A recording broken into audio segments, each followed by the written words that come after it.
It is my privilege to be here this evening with Jack Ma, one of the great entrepreneurs of our time, of course, the founder of Alibaba. And we have so many things to talk about over the next half an hour. And of course, we also want to try to get to your questions as well. We're going to talk about Alibaba, of course, but also China, the Trump world that we all live in, globalization, trade, and so many other issues.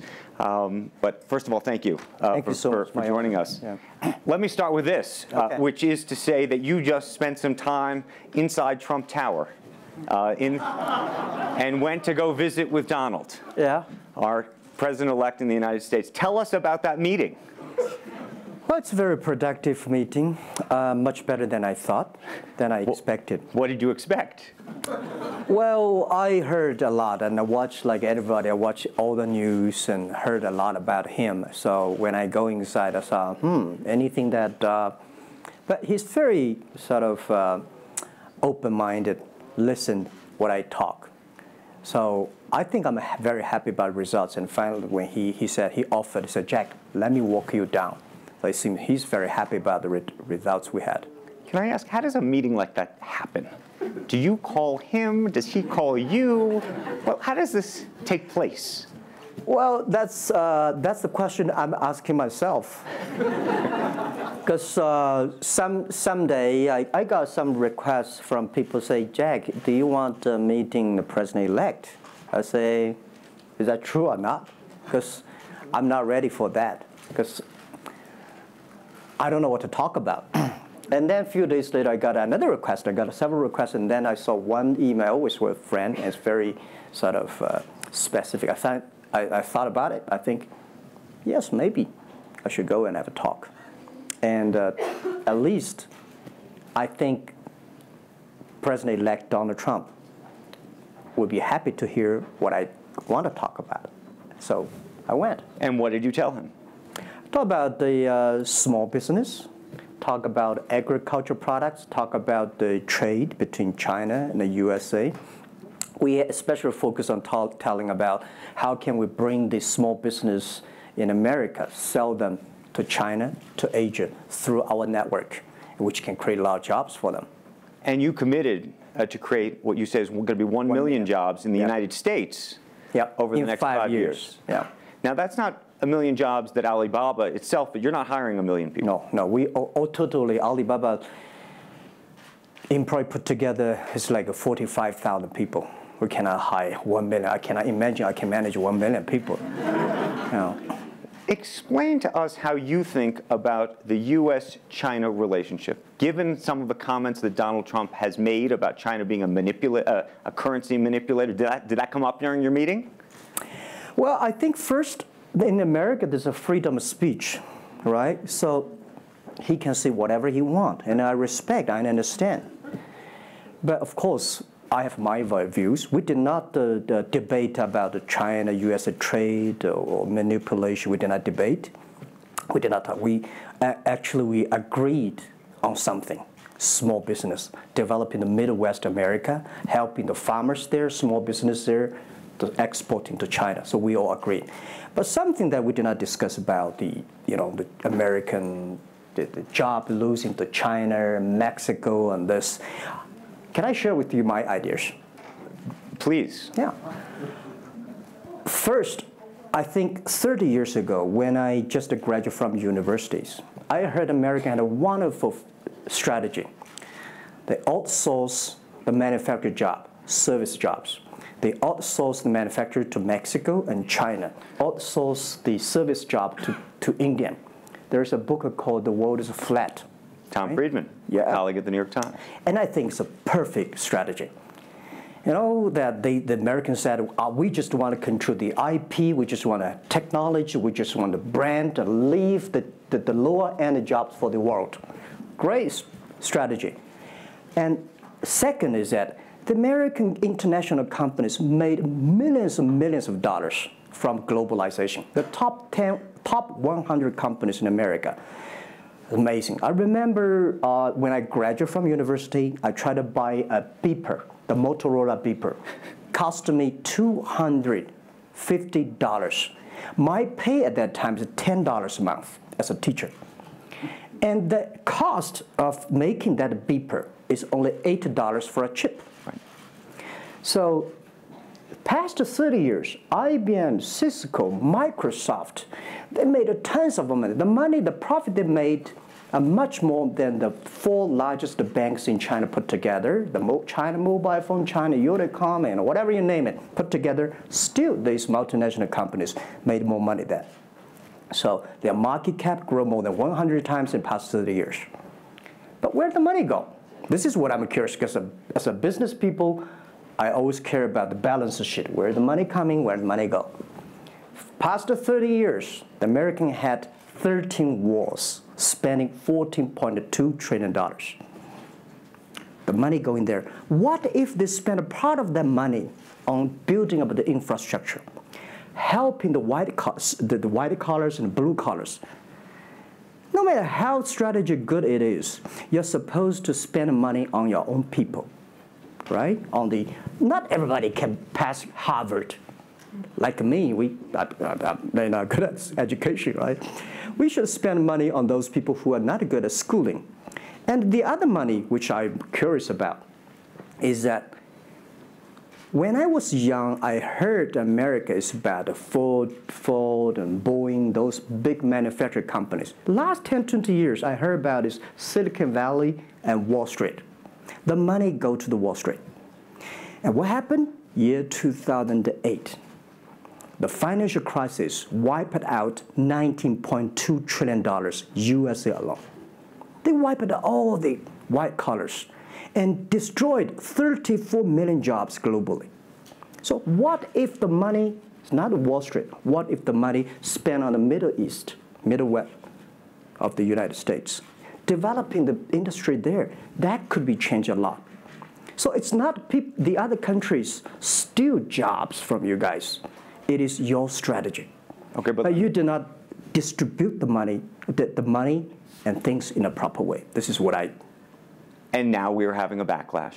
And that backlash is a rebuke of globalization. And so much of the conversation, frankly, that we have here, and that backlash is happening in the United States. But I will say President Xi was here yesterday. You had lunch with him. And he was quoting Abraham Lincoln. What did you make of that? Well, I would say that globalization is a great stuff.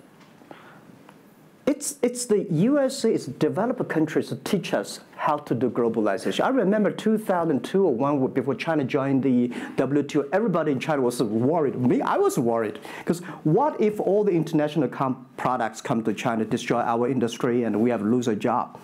So convince China, after 20 years, then you guys are say, this is a terrible thing.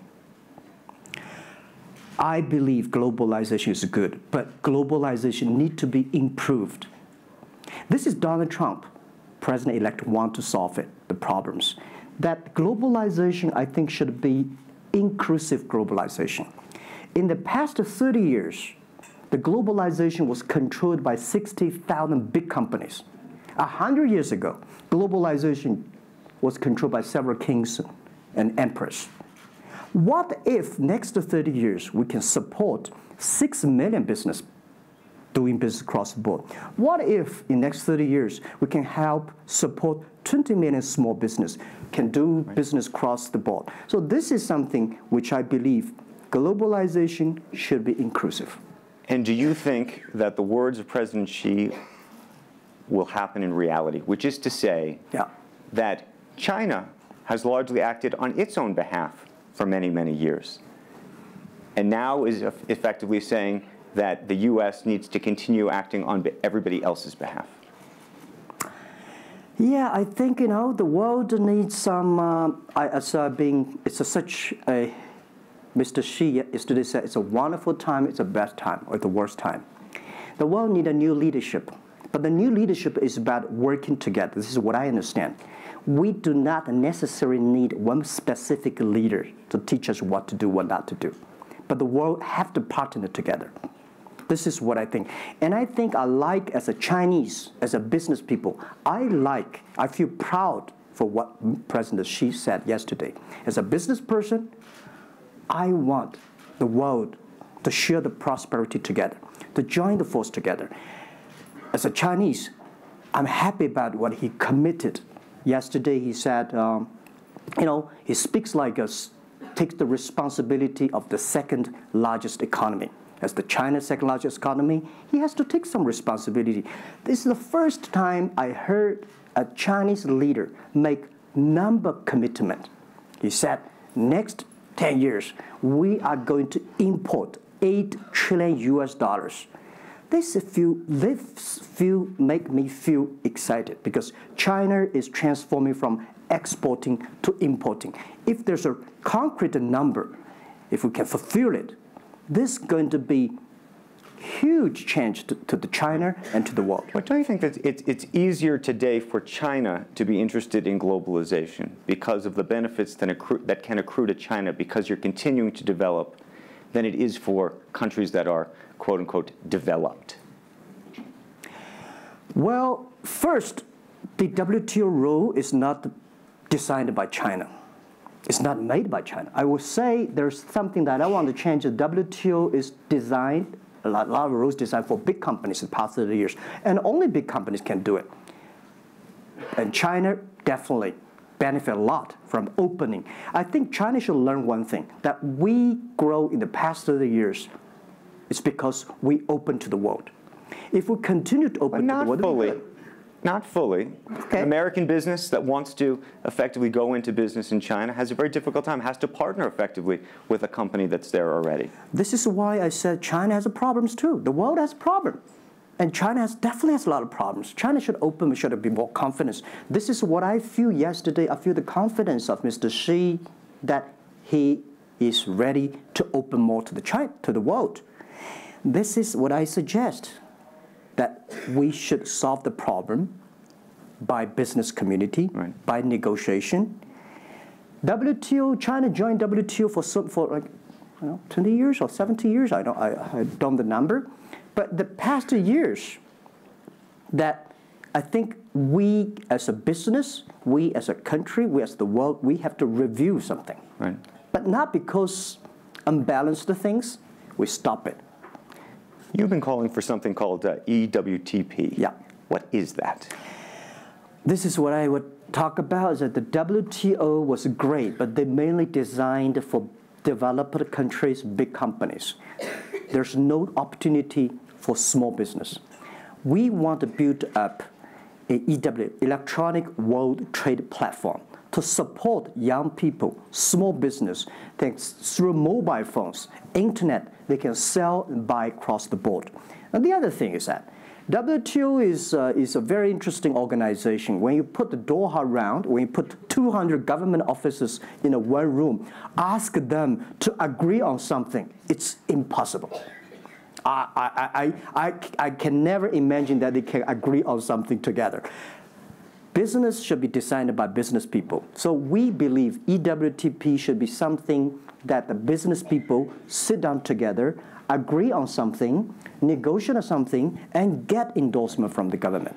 I want to talk a little bit about Alibaba and the model itself, because I think for many in the West, if you will, they don't necessarily understand it. And to the extent that the extent that I could try to compare it to Amazon, which I know you think is an unfair comparison, one of the things that's so fascinating to me is that Amazon and Jeff Bezos have pursued what might be described as a very asset-heavy business model. They're buying airplanes. They want to own the entire supply chain from beginning to end. And Alibaba has effectively an asset-light business. It is very much, in terms of the retail piece of this, the opposite. You don't want to own the warehouses. You don't want to own the logistics companies. How do you think about that? Is Jeff Bezos right, or are you right? And is there going to be a meeting in the middle? I hope both are right. And because the world can never have one model. If the world has only one correct model, the world is too boring. Right? We need to have all kinds of models. And the people who do the model should believe in the model. And I believe what I do. Right? The difference between Amazon and us. Amazon is more like an empire. Everything they should control themselves, buy and sell. And our philosophy is that we want to be an ecosystem.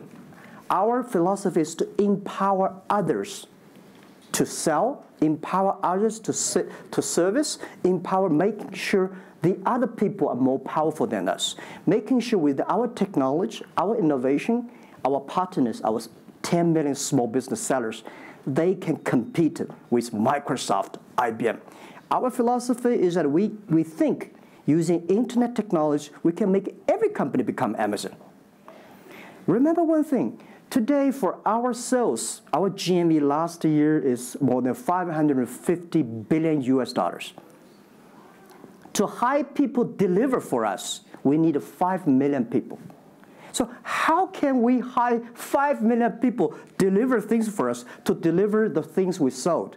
The only way we do is empower the service company, logistics companies, making sure they are efficient, making sure that they make the money, and making sure that they can hire more people. But without owning the whole chain, can you do it as effectively? The idea that you're watching Amazon being able to deliver things now within hours, literally. We made 125 cities deliver within 1 day last year. Imagine, 10 years ago, deliver one thing from Beijing to Hangzhou takes about 8 days. Now you can deliver things from Beijing to Inner Mongolia, some city, within 12 hours. It's improving. You can never expect these things happen within 24 hours. We have patience.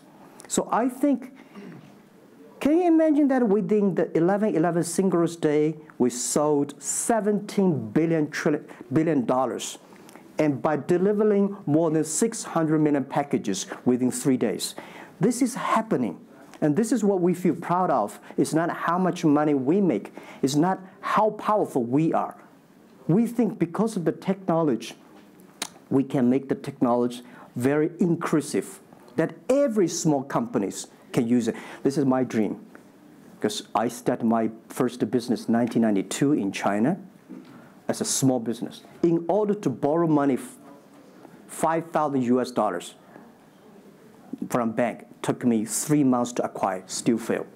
So difficult to be a small business. Today, with the technology, we can empower them.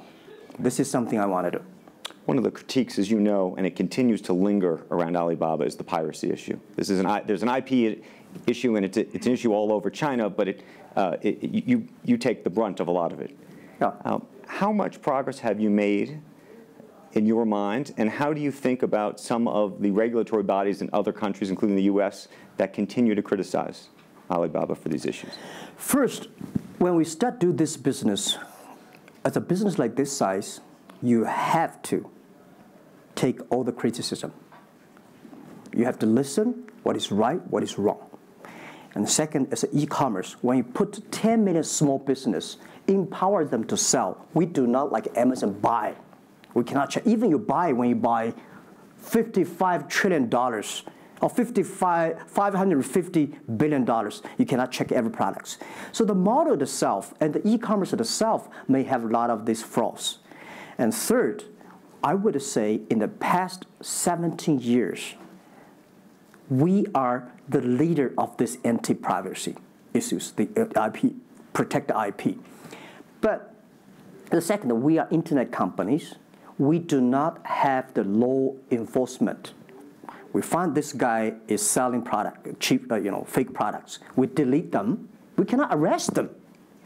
But we had a huge progress. Last year alone, we put 400 people into jails. We deleted 370 million fake products listing on our site. I would say we are the leaders, and we are using the big data to check who's buying, who's manufacturing, who's selling, what is the address. So now I'm happy about the whole world, especially China, all the government organization, start to realize the issues. So I would tell you, good thing is that today, when you go to those criminal group, which I call them criminals, those fake products manufacturers, sellers. You've praised the quality, though, of some of these. I would talk about it later, right? Those criminals said they can go anywhere but not Taobao and Tmall, because using our data, we trace where they are, who they are, what's the address, what the amount. and we will deliver this to the police station and working with them to arrest them. The quality issues is something I want to share with people. It's not about praising the fake products. I want to say that for so many years, those branded companies, you have to be very careful because the fake products, their quality improving is scary.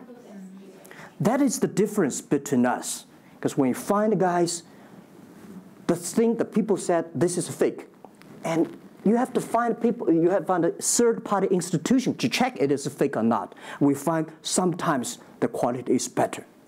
And I tell you, another thing is even scary. There's one branded company. He said, we are selling fake products. We check everything. There's nothing wrong. So we say, what is wrong? So we buy the products from his flag shop and deliver to them. They say, it's a fake. You know what I'm saying? Yep. We buy things from the flag shop of this brand and deliver back. It's the fake products, they say. So it's a bit confusing. Right. This is fighting against the fake products. It's a war against the human greediness. It's not easy. You cannot finish it, but you have to continue to fight. And I want to say we put 2,000 people, 1 billion RMB every year fighting against that. It can never finish the war within 2 years. But I'm happy. Whether people criticize me, criticize us, the most important is that we are happy about the progress we made. Right. But if people praise me, so when people say, Jack, you're wonderful, I know I'm not wonderful, right? Oh, Alibaba's great. We are not great. We are just a 17-year-old company. But when people say, you're doing nothing, no, we're doing a lot of things. But you don't have to argue. You don't have to debate. You do what you believe. One of the things you mentioned was using big data on the piracy side, but the other thing that you're using a lot of that big data to do is provide credit and effectively banking the unbanked. And what's so fascinating to me, and I hope you'll share it, is we've talked about the Sesame credit. Yep. How you are able to use big data effectively to figure out who deserves credit and who doesn't in a marketplace where some of these people had no credit history before. Okay. Well, before we do that, we had a system called Teach Computers to learn how to anti-fake products, teach the computers to learn how to, because we have Alipay, a lot of people try to using all the ways to cheating. So we teach the computer how to do that, the cheating things. So we've been doing that for 10 years. Until now, there's called artificial intelligence, because we've been doing that. We are a data company. 8 years ago, we said to ourselves, Alibaba should not be an e-commerce company. We should be a data company because we have the data from consumers, we have data from the manufacturer, we have data from the logistic companies and transactions. But we think how we can make a data really beneficiary to the society. What China needs is we have a lot of great people. All the small business, they are very credible, but we don't have a credit system for that. So how can we using a credit rating system based on the data we have to giving everybody a Sesame rating system? That is so powerful in the past 4 years because every individual, every small business, if they have been using our services, we give them a rating system. So we're giving loans in the past 5 years. We're giving 5 million business loans. They only borrow $5,000. 3 minutes, we can decide whether we should give you money, how much you want to give. Within 1 second, the money will be in your account. And 0 people touch, so we call it 310. And even today, the Sesame rating system become people dating. The mother-in-law want to say, hey, you want to dating with my daughter? Show me your rating system of the Sesame card. So it's so funny. We go to people want to rent a car, people want to rent a bicycle. They will say, show me your Sesame cards. Good. Because if they do not pay back, if they do not fulfill, the rating system is going to low down, and they can never rent a house. This is what we want to build up, the system, that if you sell or buy fake products, the Sesame cards will show. I'm going to open it up to questions, but a final one from me. There's been a lot of speculation that you're going to get into the business of Hollywood.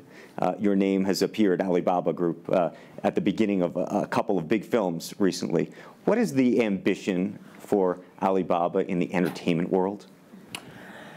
The beginning was like this. Several years, every 5 years, we have a review for our strategy. Now, our strategy is always to look at the 30 years and 10 years. And every strategic decisions we make, we have to ask one question. Did this decision we made solve society problem? Because we believe the bigger social problem you solve, the more successful you are. So if this cannot solve any social problems, we don't do it. Second, is this project is going to be successful in 10 years? If it's going to be successful in 10 years, let's do it. If it's going to be successful in 1 year or 1 month, now more I would say, forget about it. Because why you can be successful in 1 year or 1 month? So we all have to put parallel. And 5 years ago, we had a big debate about 10 years later, 20 years, what are the things that China society and the world want? So we say happiness and health. 2H strategy. So happiness and health. We believe Hollywood, the movie industry, bring people happy. Because today, nobody's happy. Rich people not happy, poor people not happy, At least when I watch a movie, I feel happy about it, right? So I think we should partner with the Hollywood, especially like a lot of, we have a different way of living in China. The movie, we have a lot of heroes, but China movies, heroes always dead. The American movie hero never die. If all the heroes die, who want to be the hero? So my movie, I want to make the hero live, right? So this is I think we should learn a lot, and it's only about 2 years, so we have another 8 years to go. I want to make our company that it's not e-commerce. It's something that giving people inspirations, giving people, because I learn a lot. For example, I always say that my favorite movie, Forrest Gump. Life's tough. This is I learned, and that inspired me. That is why when people call me crazy, stupid in the past 17 years, you're crazy, you're doing something never work. You're stupid, how can you do that model? Amazon this model, eBay this model, why Alibaba this model? I told myself, Forrest Gump said, go ahead. Never care about what the other people. And the other thing, Forrest Gump said, nobody make money out of the catching whales. People make money by catching shrimps. So we serve small business. Fair enough. Jack Ma, we should probably end it there because we're going to run out of time, but I thank you. Thank you so much for the conversation. I promised we'd sneak in a question or two, and we literally have 2 minutes, and they're going to get upset with me. If you have a question, and we're going to, I got to beg you to do it within literally, a second. So go for it right there. Okay, I'm not going to say that China and the US is going to have a trade war, but if the Trump administration gets tougher on China in terms of trade agreement, is that going to hurt Alibaba? Well, I don't think so. I think China and the U.S. should never have a trade war. We'll never have a trade war. And I think we should give President-elect Donald Trump some time. And he's open-minded. He's listening.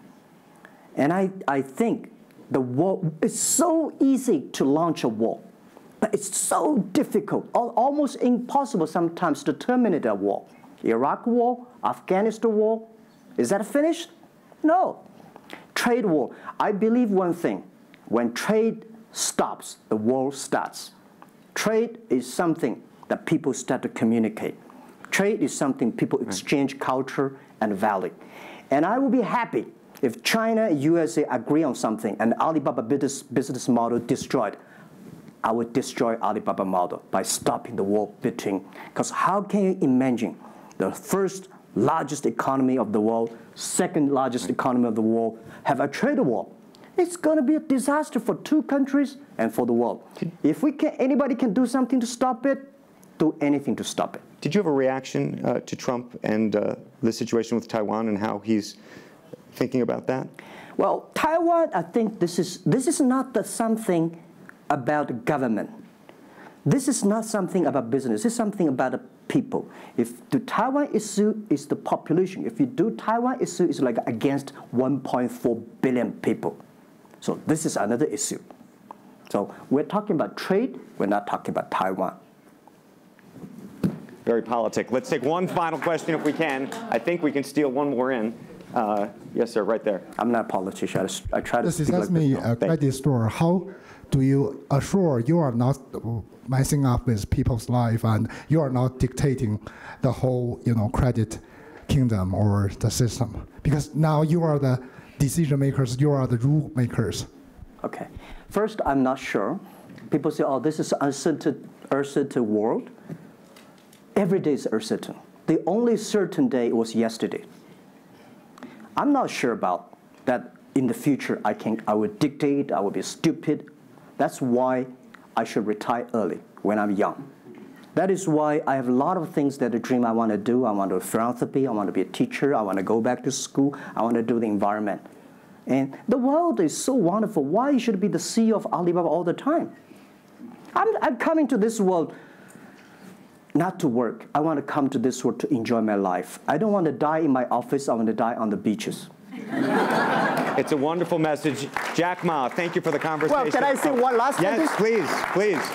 I just want to give my last advice to any people here that every government should pay attention to in the next 30 years are critical for the world. Every revolution, technology revolution takes about 50 years. The first 20 years, technology company. Next 30 years, the implication of the technology. Focus on next 30 years. The first 20 years, eBay, Amazon, Facebook, Alibaba, Google, good. The most important is that make the technology inclusive, make the world change. This is 30 years. Next, pay attention to those people who are 30 years old, because those are internet generation. They will change the world. They are the builder of the world. Third, that let's pay attention to the company who have fewer than 30 employees. So 30 years and 30 years old and 30 employees. That can make the world much better. Jack Ma, thank you very, very much. Thank you. Thank you. Thank you. Thank you. Thank you.